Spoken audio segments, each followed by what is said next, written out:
욕심이 있죠, 욕심. 그죠? 욕심입니다.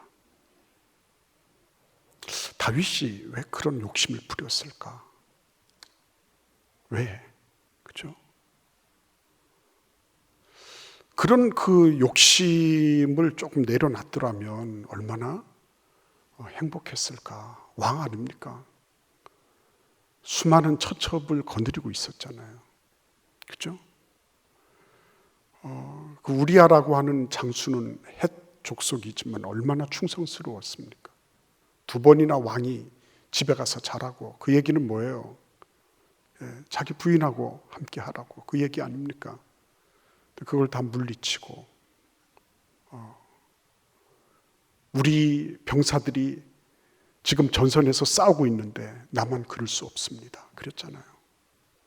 이틀째 날에는 술까지 먹였잖아요. 그런데도 불구하고 우리아가 얼마나 충성스럽고 그리고 군기가 바로 잡혀 있었는지 끔찍하지 않고 그리고는 그 병사들과 함께 자잖아요.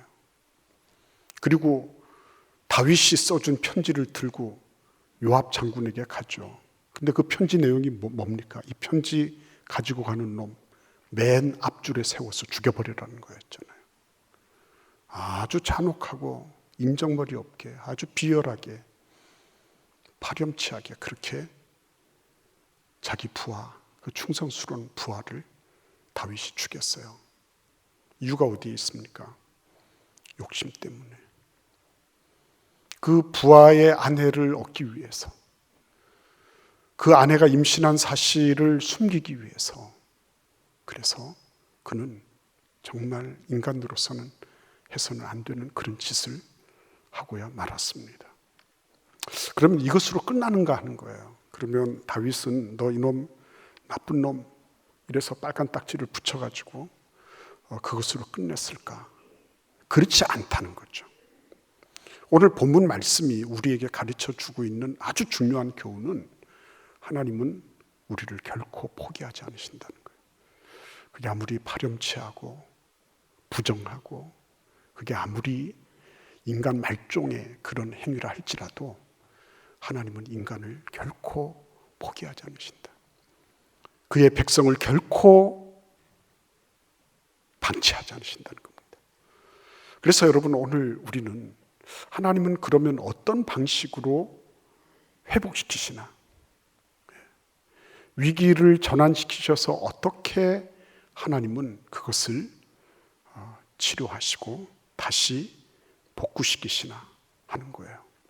하나님께서 우리에게 해주시는 방법이 하나 있습니다. 그게 뭐냐면 하나님은 계속 신호를 보내시는 거죠. 하나님은 사람을 회복시키실 때 반드시 말씀을 보내십니다. 그게 어린아이라도 그럴 수 있어요. 식탁에서 우리 꼬마가 하나님 밥 주셔서 감사합니다. 오뎅 주셔서 감사합니다. 나물 주셔서 감사합니다. 이렇게 한다 할지라도 그런 와중에 뭐가 있는 거예요? 하나님의 메시지가 들어있을 수 있어요. 내가 누구하고 막 잡담을 하지만 그러나 그 대화 속에 하나님께서 나에게 말씀하시는 그 음성이 들어있을 수 있는 거예요. 그래서 대화 상대도 중요한 거고요. 우리가 교제하고 있는 상대도 굉장히 중요한 겁니다. 그 누가 어떻게 하나님의 말씀을 전달할지 모르기 때문에 그런 거예요. 하나님은 우리의 위기 속에 말씀을 보내주시는 분이에요. 그러므로 여러분 꼭 기억하십시오. 누군가가 어떤 하나님의 신호가 계속 오고 있다는 것은 뭘 의미하는 거예요? 회복의 가능성, 회복의 잠재적인 기회가 아직 있다는 거예요. 전혀 끊어져 버리고 아무것도 아니다. 그래서 어떤 신호도 하나님으로부터 오지 않는다. 그런 경우는 거의 없습니다. 우리 모두에게 하나님은 끊임없이 볼지어다 내가 문 밖에 서서 두드리노니 하시면서 계속 신호를 주시고 계속 두드리고 계신 거죠. 다윗은 화들짝 놀랐습니다. 나단 선지자가 나타난 거예요. 그래서 이제 정신을 차리고 이러고 있는데 나단 선지자가 얘기를 하는 겁니다. 옛날에 그 가난한 집에 양 한 마리가 있었어요. 이 양 한 마리가 얼마나 귀여운지, 그냥 밥상에서도 같이 먹고 그냥 침상에서도 같이 뒹굴고 같이 살았던, 그런 애지중지하던 그런 양 한 마리를 가난한 농부가 잘 기르고 있었습니다. 근데 부잣집, 양이 얼마나 많은지 다 셀 수도 없을 만큼 그런 부잣집에 손님이 오셨는데 부자가 자기 집 양을 잡기가 싫은 거예요. 그래서 자기에게 소작 붙이고 있는 그 가난한 농부의 품에 있는 양을 앗아다가 잡아 먹어버렸다는 거예요. 이 얘기를 나단이 조근 얘기합니다. 가만히 듣고 있던 다윗이 갑자기 뚜껑이 확 열려버렸어요. 이런 나쁜 놈,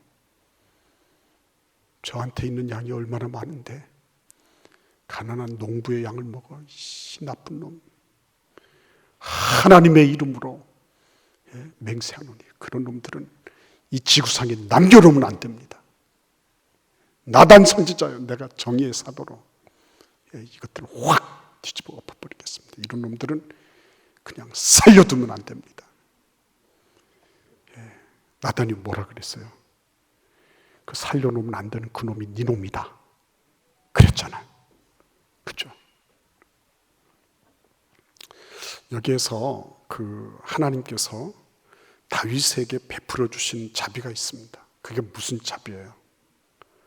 나단이 너 잘못했지 이렇게 하면 어떻게 할 거예요? 다윗이 엉격별에 아니 내가 뭘 잘못했다고, 이 나단이라고 하는 선지자 당장에 가서 목 베라, 이럴 수 있거든요. 인간이라는 거 모르는 거예요. 근데 하나님은 이 나단과 다윗을 살리시는 한 가지 방편으로 이야기를 사용하신 거예요. 그리고 이야기를 통해서 뭘 보여주십니까? 다윗이 자기가 아직 모르고 있던 자기의 진면모를 보여주시는 거예요. 이걸 자기 객관화라 그래요. 자기 객관화의 은혜를 주고 계신 거예요.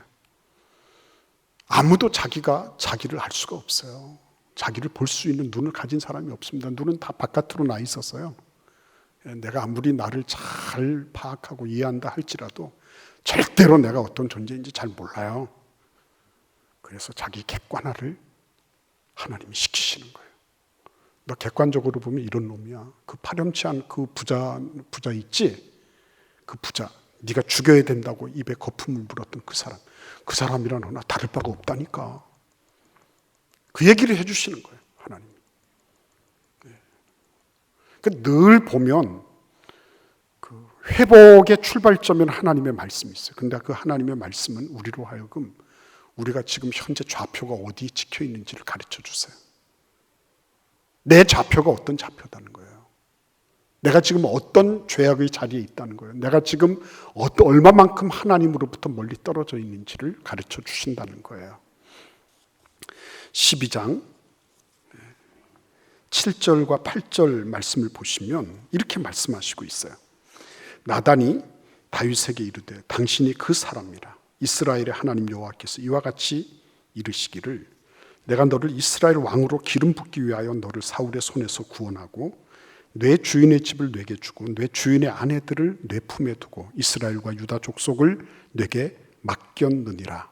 만일 그것이 부족하였을 것 같으면 내가 내게 이것저것을 더 주었으리라. 이 얘기를 한마디로 요약하면 어떻게 되겠어요? 이런 얘기가 되겠죠. 나는 너에게 풍성히 주었다. 그리고 만약 부족하면 더 줄 것이다. 이렇게 요약할 수 있을 거예요. 다윗은 자기에게 없는 것에 대해서 예민했어요. 많은 아내와 후궁과 처첩이 있었습니다. 그럼에도 불구하고 다윗은 자기 충직한 부하의 품에 있는 아내, 그 아내를 탐했어요. 사단은 늘 그렇게 하지 않습니까? 있는 것에 대해서 만족할 줄 몰라요. 내가 받은 바 은혜에 대해서 전혀 만족하지 못합니다.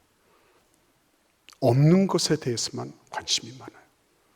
그것 때문에 불만하고 불평하고 그것 때문에 기분이 나빠져요. 내가 응당 받아야 될 대우를 내가 받지 못하다고 하는 그런 이상한 열등의식을 가지고 있어요. 그래서 늘 감사가 없습니다. 원망합니다. 그러니까 여러분, 이 다윗에게 임한 다윗이 지금 유혹을 받았던 것은 단순하게 정욕적인 면만 있는 게 아니에요. 그가 정서적으로도 결핍 상태에 있었다는 거예요. 정서적 결핍은 어떻게 오는 겁니까? 있는 것을 만족하지 못하면서 오는 거예요. 나에게 있는 것으로 감사할 줄 모르는 것에서부터 오는 거예요. 여러분, 그래서 하나님께서 우리에게 말씀하시는 그 많은 장면 속에 우리는 늘 감사하라는 명령을 받고 있고요. 동시에 뭘 받고 있습니까? 지족할 줄 알아야 된다고 하는 명령을 받고 있는 거예요. 디모데전서 6장 6절에서 8절 말씀에 보시면, 그러나 지족하는 마음이 있으면 경건이 큰 이익이 되느니라. 우리가 세상에 아무것도 가지고 온 것이 없음에 또한 아무것도 가지고 가지 못하리니 우리가 먹을 것과 입을 것이 있은즉 족한 줄로 알 것이니라. 그죠? 족함을 안다. 지족한다. 그죠? 사단은 이 지족이라고 하는 거를 계속 건드립니다. 웃기는 소리 하지 마라. 네가 어떤 존재인데, 네가 얼마나 괜찮은 존재인데 네가 이 모양으로 있을래? 아, 왕인데 네가 저 여염집 부인 하나를 네 마음대로 못하니? 네 거야, 네 소유야, 네가 다 통제할 수 있어. 그렇죠? 그래서 여러분, 이런 부분들은 단순하게 다윗이 어느 순간 갑자기 충동적인 정욕을 느꼈기 때문이다로 끝나는 게 아니고요. 그가 계속 범죄를 은닉하기 위해서 행하는 것을 보면 그는 정서적으로도 그는 엄청난 결핍 상태에 있었다는 거예요. 그러니까 여러분, 환경이 좋아져서 모든 게 다 충족된다? 아닐 수 있다 그랬죠. 아닐 수 있습니다. 에덴 동산에서도 범죄하는 걸 보면 인간은 환경이 좋다고 해서 그 환경에 맞춰지는 존재가 아니에요. 그 환경 그 너머에 무엇을 또 요구하고 그것을 또 욕망하는 거예요. 아니, 지금까지 하나님이 이렇게 말씀하셨어요. 하나님의 관점에서 보면 이 이스라엘과 유다를 다 사울의 손에서 빼앗고 그래서 다윗에게 다 넘겨줬다. 그 아내들도 그 집도 다 너에게 넘겨주지 않았니? 그리고 만약에 어떤 부분이 필요하다면 나는 너에게 더 주었을 것이다. 하나님의 관점이에요. 그런데 다윗은 하나님을 패싱합니다. 하나님을 건너뛰어 버립니다. 왜? 내가 할 수 있으니까. 내가 하면 되니까. 그렇죠? 여러분 짐작이 되시죠? 어디에서 위기의 본질이 있는지. 진짜 위기의 본질은 무슨 정욕의 그런 어떤 그런 것들이 막 넘실대고 이래서 있는 게 아니에요. 진짜 위기의 본질은 뭡니까? 하나님이 없는 거예요. 그의 마음속에. 거기 보시면 10절 이하에는 형벌을 말씀하고 계세요. 내가 나를 업신여기고 햇사람 우리아의 아내를 빼앗아 내 아내로 삼았은즉 칼이 내 집에서 영원토록 떠나지 아니하리라. 그리고 11절에 보시면 보라, 내가 너와 내 집에 재앙을 일으키고 내가 내 눈앞에서 내 아내를 빼앗아 내 이웃들에게 주리니 그 사람들이 내 아내들과 더불어 백주에 동침하리라. 그러시면서 너는 은밀히 행하였으나 나는 온 이스라엘 앞에서 백주의 이 일을 행하리라. 그렇게 말씀하십니다. 좀 하나님께서도 은밀하게 해주셨으면 굉장히 좋았을 걸, 그죠? 하나님이 그렇게 하지 않으세요. 우리 사무엘하 22장을 보시겠습니다.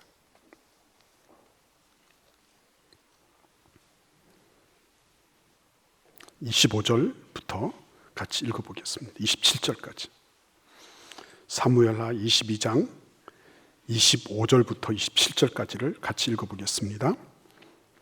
그러므로 여호와께서 내 의대로 그의 눈앞에서 내 깨끗한 대로 내게 갚으셨도다. 자비한 자에게는 주의 자비하심을 나타내시며 완전한 자에게는 주의 완전하심을 보이시며 깨끗한 자에게는 주의 깨끗하심을 보이시며 사악한 자에게는 주의 거스리심을 보이시리이다. 아멘. 여러분, 이 말씀을 누가 했냐? 다윗이 한 말이에요. 다윗이 뭐라고 얘기했어요? 내 의대로, 내 깨끗한 대로 내게 갚으신다 그랬어요. 여러분, 내 의대로, 내 깨끗한 대로 갚아요, 하나님은. 이걸 누가 얘기했다고요? 다윗이 자기 입으로 얘기한 말이에요. 자비한 자에게는 주의 자비하심을, 완전한 자에게는 주의 완전하심을, 깨끗한 자에게는 주의 깨끗하심을, 거스르는 자에게는, 사악한 자에게는 주의 거스리심을 보이신다. 제 입으로 그렇게 했어요. 그래서 할 말이 없는 겁니다. 왜? 하나님을 거스렸기 때문에. 그 거스리심이 어떠한 것을 하나님이 보여주시는 거예요. 내 깨끗한 대로 갚으시는 거예요. 나 행한 대로 갚으신다 그랬어요. 하나님이. 자기 입으로 얘기하는 거. 그게 자기 삶에 이렇게 적용될 줄 몰랐어요. 자기가 한 만큼 갚아지는 겁니다. 두려운 말씀이죠. 그래도 하나님 자비를 베푸시고, 그래서 우리 아는 기왕에 죽었는데 어떻게 하겠습니까? 나를 불쌍히 여기셔서 막 이런 거는 개인적으로 은밀하게는 해도 되지만 백주 대낮에 이렇게 하는 거는 아닌 줄 알아요. 이런 말을 할 수조차 없게 하셨어요. 하나님이. 하나님께서 그대로 갚으신다. 그걸 자기가 자기 입으로 했다니까요. 하나님이 이런 분이라고 하는 거를 자기가 자기 입으로 말해놓고, 그리고 지금 어떻게 해요? 하나님이 그렇게 하시는 것을 그는 받아들일 수밖에 없었어요. 하나님 너무하십니다, 이런 소리 할 수가 없었습니다. 그래서 여러분, 오늘 이 말씀 속에 우리는 하나님이 그 회복시키실 때 그런 신호를 주신다. 그죠? 말씀도 주시고, 이래서 우리를 객관화시키시고, 하나님이 그동안 우리에게 행하셨던 그 엄청난 일들을 알 수 있도록 해주신다. 큰 은혜와 축복입니다. 큰 은혜와 축복. 하나님이 나를 위해서 행하신 일을 알아갈 수 있다. 그 사람이 어떻게 원망하고 불평할 수 있겠어요? 지금 내가 내 생각만큼 그런 환경이 아니 된다 할지라도 때가 되면 하나님이 너희를 높이시리라. 답이 딱 나오잖아요. 묵묵하게 주님 섬기고 충성되게 하나님 앞에 엎드려 있으면 때가 되면 너희를 높이시리라. 다 때가 있거든요. 내가 지금 좀 불편해요. 내가 틀림없이 나에 걸맞는 그런 뭘 하지 못했어요. 그럼에도 불구하고 하나님 앞에 겸손하게 엎드려서 주님의 도우심을 구하고 감사하고 지족할 줄 알고, 이럴 때 하나님께서 그의 고리에게 머리를 드시고, 그리고 그의 삶을 높이시고 그렇게 하는 것 아니겠어요? 그러니까 여러분, 참 위기가 전환되어서 기회가 될 때는, 그때는 하나님께서 그래, 내가 너에게 지금까지 많이 줬잖아. 그리고 앞으로 필요하면, 부족하면 내가 더 줄 거야. 그죠? 나에게 부족한 거 그러면 더 하나님께 구해야죠. 내가 내 방법으로 내 욕심껏 그렇게 사람을 야비하게 죽이면서 얼마나 우리아가 죽어, 만약에 이걸 알면 우리아가 얼마나 힘들겠어요. 예? 요압 장군에게 이 우리아를 최전방에 내세워서 죽게 만들어라. 예. 그 편지를 우리아의 손에 맡겨서 보낼 이유가 어디 있겠어요? 참 야비하고 추악하죠. 하나님이 그걸 다 보고 계셨어요. 그럼에도 불구하고 하나님은 뭐라고 말씀하세요? 죽이지는 않겠다 그랬잖아요. 내가 너를 죽이지는 않겠다. 그리고 내가 여호와께 죄를 범하였노라 했을 때 하나님은 나단을 통해서 말씀하시기를 여호와께서도 당신의 죄를 사하셨다 이렇게 말씀하셨어요. 네, 여러분 우리에게는 많은 그런 과거로부터 현재까지의 그런 많은 그런 위기 상황들, 욕심과 무지와 혹은 어리석음 때문에 내가 저질러 놓은 수많은 일들이 있어요. 그러나 하나님은 그것들 때문에 우리를 소멸하시거나 우리의 어떤 것들을 다 제거해 버리신다 이렇게 하지 않으셨어요. 우리를 기회를 주셔서 다시 전환시키시고 그거를 다시 회복시키기를 원하고 계신 거예요. 그때 하나님께서 우리에게 말씀해 주세요. 그리고 내가 어떤 존재인지를 알아가게 해주세요. 그리고 무엇보다도 우리가 하나님이 나에게 주신 것들을 알 수 있도록 말씀을 주시는 거예요. 설거지하는 게 쉽지 않습니다. 과거에 저질러 놓은 거 설거지하기가 쉽지 않아요. 그러나 그거를 감당해 내는 것도 필요한 거예요. 내가 책임지는 겁니다. 하나님의 은혜로 모든 게 자비와 긍휼로 다 되지. 맞습니다. 만약에 하나님의 자비와 긍휼이 아니면 죽어 마땅한 거죠. 여기서는 우리아가 죽은 것처럼 다윗도 그렇게 죽어야 되는 거예요. 그러니까 하나님은 그렇게 하지 않으셨어요. 우리에게 무한한 자비와 긍휼로 함께해 주신 것처럼 우리의 삶에도 우리에게도 기회 주시기를 원하고 계신 거예요. 지금이 위기입니다. 이제는 끝났습니다. 이제는 안 됩니다. 라고 얘기할 만한 그때에도 하나님은 절대로 우리를 향한 소망을 끊지 않으시고 우리를 회복시키셔서 다시 일으켜 주시기를 원하고 계신 것입니다. 그러므로 주님 앞에 우리가 내가 지금 어떤 위기 상황 속에 있습니다. 어떤 무엇이 나를 어떻게 하고 있습니다. 이때 하나님께 나아가서 다시 하나님과의 관계의 틀을 재형성하는 거. 이거 축복 아니겠어요? 이게 은혜 아니겠습니까? 이게 하나님께서 다윗에게 원하시고 오늘날 위기를 맞이하고 있는 혹은 위기 때문에 공경에 처해 있는 그 누군가를 위해서 하나님께서 준비하고 계신 것 아니겠습니까? 오늘 주님께서 한 분 한 분의 삶 속에 다시 한번 위기의 그 어떤 것도 그냥 막 마귀가 던진다고 오는 게 아니에요. 내 안에서 그 어떤 것들을 같이 상응하고 같이 수용한 무엇이 있었기 때문이에요.